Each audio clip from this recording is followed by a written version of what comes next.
Olá, queridos, a paz do Senhor Jesus. Mais uma vez estamos aqui trazendo a você a palavra do Senhor Jesus para o teu coração. Esta palavra que aquece a nossa alma, que nos dá ânimo, nos dá vigor. E é através desta palavra do Senhor Jesus que nós estamos aqui. É através desta palavra que eu venho a você através deste vídeo para lhe dizer que Deus, Ele é aquele que está atento a tudo que se passa em nossa vida, como também em toda a história da humanidade. Deus jamais se esquecerá de você. E é pensando neste amor de Deus para contigo e para comigo, para com a humanidade, que eu quero te dizer que, por maior que sejam as provações da vida, Deus sempre vai ter uma saída, uma porta, um escape para nós. Deus sempre prepara o melhor para nossas vidas. Tem momentos que a gente não entende, a gente não compreende, a gente chora e apresenta a Deus, Senhor, onde eu errei, onde eu falhei, o que foi que eu fiz para estar passando por isto. Mas sabemos que tudo coopera para o bem daqueles que amam a Deus. E tudo que você está passando tem um propósito maior de Deus para a tua vida. E é coisa boa, viu? É coisa do céu.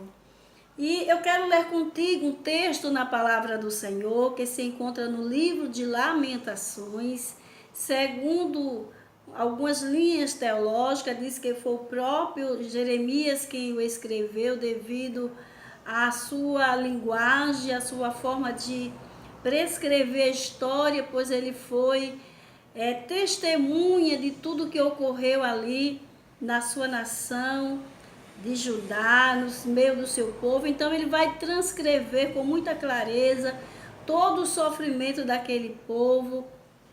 E ele é considerado como o profeta chorão, porque é aquele profeta que sentia a dor e a aflição da sua nação. Mas o texto que eu quero ler está no livro de Lamentações de Jeremias, e o capítulo 5, quando esses dias eu fui impactada pelo Espírito Santo em meditar neste livro, e eu pude ver coisas extraordinárias. E pude ver o quanto o povo de Israel sofreu por conta da sua desobediência, por conta da sua rebeldia, não é? Por haver adorado ídolos que adoravam deuses, na verdade, ídolos que blasfemavam contra o nome do Senhor. E por isso a ira do Senhor, Deus Jeová Jireh, desceu sobre a nação, o castigando-os, permitindo que uma outra nação ímpia, perversa, que não servia ao Senhor, a levasse cativo para a Babilônia. E a gente vai ver o sofrimento da nação de Israel, uma nação amada por Deus, uma nação com muitos privilégios divinos, mas que Deus permitiu que ela fosse levada cativa justamente para corrigir os seus erros, para que ela viesse entender a soberania de Deus e quem manda é Deus.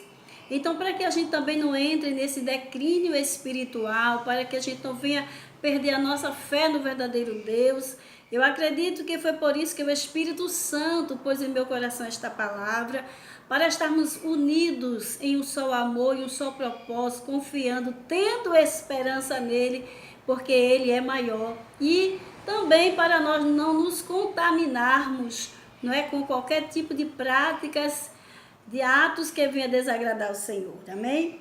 Então quero ler aqui contigo, abra a sua Bíblia Sagrada aí, no livro de Lamentações, é no Antigo Testamento, e você vai ver neste capítulo falando sobre males presentes, tristezas e recordações. Esse texto é justamente uma oração do profeta, clamando a Deus, pedindo a Deus misericórdia por haverem seus pais pecado.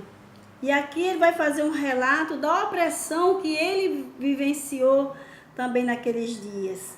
Aí diz assim: nossos pais pecaram e já não existem, nós levamos a sua maldade, servos dominam sobre nós. Ele está falando justamente da opressão que ele estava vivendo, uma nação cativa, não é? Sob o jugo e a servidão de uma nação ímpia. Diz assim: ninguém há que nos arranque da sua mão, com perigo de morte de nossas vidas, trazemos nosso pão por causa da espada no deserto. Então, eles estavam passando fome, dificuldade, morte até, muitos chegaram até morrer. No verso 10 a gente lê a seguinte expressão assim: a nossa pele se enegreceu como um forno por causa do ardor da fome. Imagine você, meu irmão, passar por uma situação como esta, né?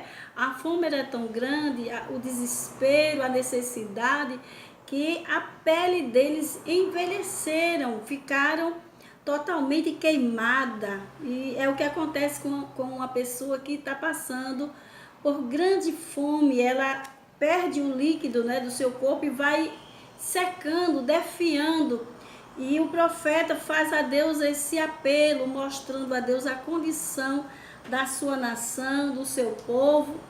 E é realmente um momento de chorar, um momento que a gente sente a dor daquela nação, o quanto eles sofreram. Já no o verso 11 diz assim: forçaram as mulheres em Sião, as virgens nas cidades de Judá. Os príncipes foram enforcados pelas mãos deles, e as faces dos velhos não foram reverenciadas. Então, o que é que a gente vê aqui dentro dessa expressão bíblica? Um verdadeiro caos na nação de Judá, uma verdadeira calamidade existia naqueles dias. Mas Jeremias, ele continua clamando a Deus, pedindo, suplicando ao Senhor que o ajudasse. Dizem: Senhor, já não temos mais alegria, já não temos mais prazer, já não temos mais como ser alegre, porque a cidade estava queimada, né, destruída, não havia água, não havia energias, não tinham nada, estava tudo destruído a cidade. Os que ficaram em Jerusalém estavam passando os piores momentos da sua vida. Quem estava lá em Babilônia estava como escravo, e quem ficou também ficou sofrendo. Mas o verso que eu quero te trazer a sua atenção é justamente o verso de número 21, que diz assim: converte-nos, Senhor, a ti, e nos converteremos, renova os nossos dias como dantes, ou como antes. Foi este o apelo do profeta. Naquele momento, ele pedindo a Deus que o Senhor, né, convertesse o seu coração a ele, convertesse o coração da nação, que somente Deus é quem tem o poder, na verdade, de entrar em nossos corações. E aqui a gente vê o apelo do profeta dizendo: Senhor, converte os nossos corações a ti e nos dá os dias que tínhamos antes, o dia de alegria, o dia de prazer, o dia de contentamento, com a família, com amigos.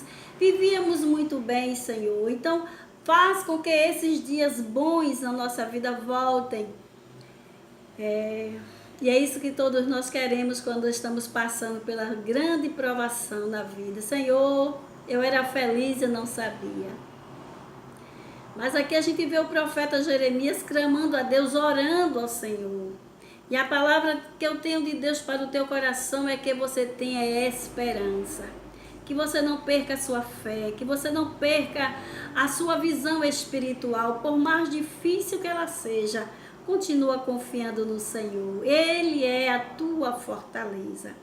Então, deixo aqui para a sua meditação o livro do profeta Jeremias, né? Mas na verdade é o segundo livro dele, Lamentações, que você venha meditar no sofrimento daquela nação e que Deus restaurou a nação depois de muitos anos no cativeiro babilônico, lá no exílio. O Salmo 137 vai falar, e tantos outros textos bíblicos vai relatar sobre o retorno de Jerusalém. O livro de Esdras, de Neemias, vai falar sobre esse resgate, mas depois de muitos anos que eles estavam no cativeiro. Mas o importante é que a nação de Israel, ela retornou para a sua pátria. Ela foi infiel a Deus, mas Deus foi fiel para com a nação.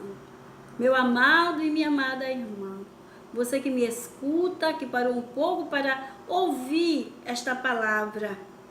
Muitas vezes a gente ora, clama e diz, Senhor, não vamos ter a vitória. Mas eu quero te dizer, Deus vai te dar vitória. Quando a nação de Israel regressa para Jerusalém, muitos ali haviam morrido, mas Deus trouxe-a de volta. Deus é fiel em suas promessas. Deus resgatou a identidade da nação. Deus deu a credibilidade a ela outra vez. Então eu quero te dizer, Deus é Deus de restituição na tua vida.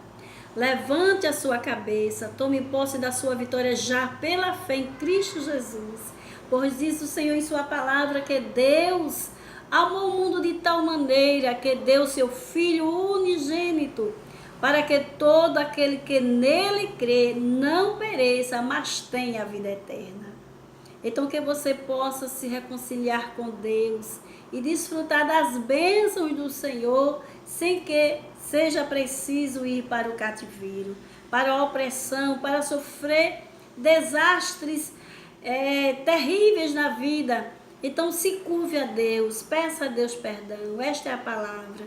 Eu sei que esta palavra nem todos gostam, não é? Porque é uma palavra de mostrando a realidade da vida, que o evangelho é isso, o evangelho não é só doce, o evangelho também tem seus momentos amargos. Mas por que amargo? Porque quem obedece a Deus muitas vezes é rejeitado, é incompreendido. Muitas vezes quem obedece ao Senhor e à sua palavra não é amado por todos. Mas eu quero lhe dizer que vale a pena obedecer ao Senhor. Vale a pena servir a este Deus, porque aqueles que forem teus inimigos vai se tornar teus amigos, se tu for verdadeiramente fiel ao Senhor. Então deixo aqui o meu abraço. O projeto Atravessando Fronteiras com Jesus vai ficando por aqui. Da sua irmã em Cristo, Alda Calado, e até mais. Guarda esta palavra, tenha fé no seu coração e siga adiante. Se inscreva em nosso canal no YouTube, Alda Calado, Atravessando Fronteiras com Jesus. Só que você colocar ali, né, naquele sininho, tocar ali, já está escrito. Nossa página no Facebook, né, no Instagram. Fique à vontade, deixa o teu comentário e vamos seguindo, olhando para Jesus, porque Ele é a nossa esperança. Que Deus em Cristo te abençoe, a ti e aos teus contigo.